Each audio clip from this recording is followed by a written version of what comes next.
좀 더 좋은 기업, 좀 더 혁신적인 기업, 좀 더 꿈 있는 기업을 액티브 ETF든 액티브 펀드 중에 가장 중요한 것은 방금 저희 그 비즈니스 모델 세 가지. 아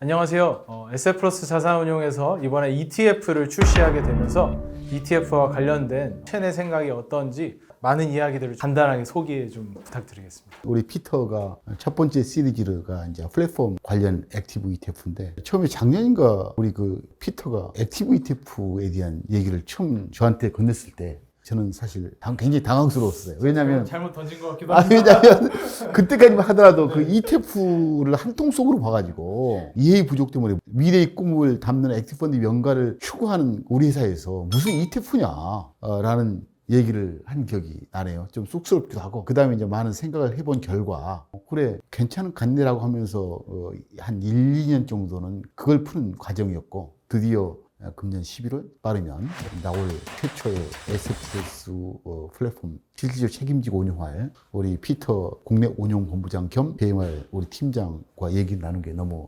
뿌듯하고 한번 영상을 찍게 되면 굉장히 오래 가잖아요. 그 의미는 무한 책임을 얘기하는 내용이기 때문에 제가 아는 범위 내에서 말씀을 드리겠습니다. 회장님 소개보다는 제 소개를 더 많이 해주신 것 같아가지고.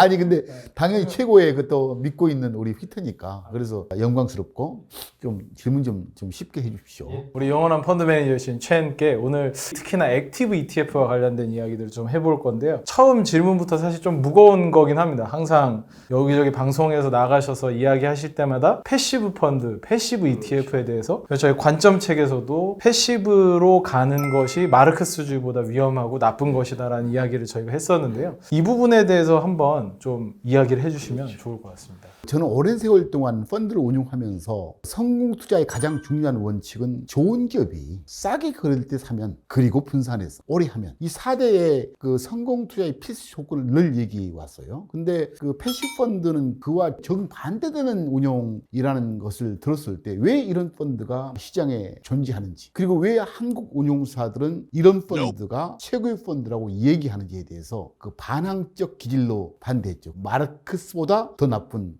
거다라고 하면서 먼저 제가 패시펀드를 극렬하게 반대한 이유는 첫째 이거예요.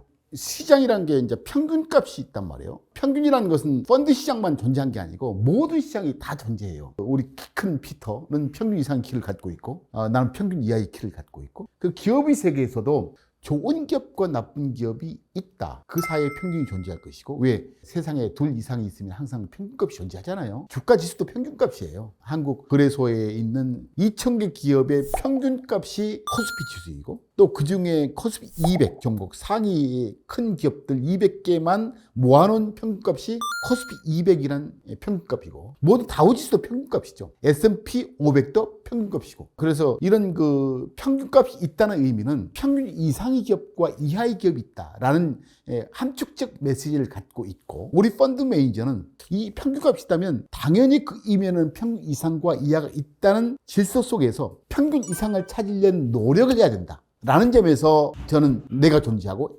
S플러스가 존재하다고 믿어요. 근데 갑작스럽게 너희들 찾을 필요 없어. 찾을 능력이 없어. 그냥 평균만 사. 라는 메시지를 던지면서 시장한테 이렇게 그 패시브 펀드가 최고라고 하는 것에 대해서 왜 그럴까? 자본시장이 존재하는 이유는 아주 아깝고 한정되고 소중하고 희소한 돈이 자본시장이라는 메커니즘을 통해서 좋은 기업, 꿈 있는 기업, 혁신적인 기업, 효율적인 기업 또는 산업에 배분돼서 장기적으로 그 부를 나눠갔자는 개념인데 그런 꿈이 있고 혁신적이고 괜찮은 기업, 가치 있는 기업에 돈을 배분하지 않는 채 평균의 돈을 배분된다면 자본시장이 왜 존재하지? 라는 본질적 의구심이 있어서 제가 마르크스보다 나쁜 걸 우리는 그 패시브라고 얘기했죠. 가격이 오르면 더 사라는 메시지예요. 왜? 평균을 구성하는 벤치마크. 구성 비중이 높아지고 거꾸로 좋음에도 불구하고 시장의 인기를 얻지 못한 채 주가가 떨어지고 시가총액 구성비가 떨어지면 그 주가는 팔게 돼 있어요. 왜 그럴까? 항상 나는 좋은 주식이 싸게 그래도 사러 오르는데 이건 나쁜 주식이 많이 오르면 사는 구조 라는 측면에서 사실 패시브 ETF를 싫어했죠.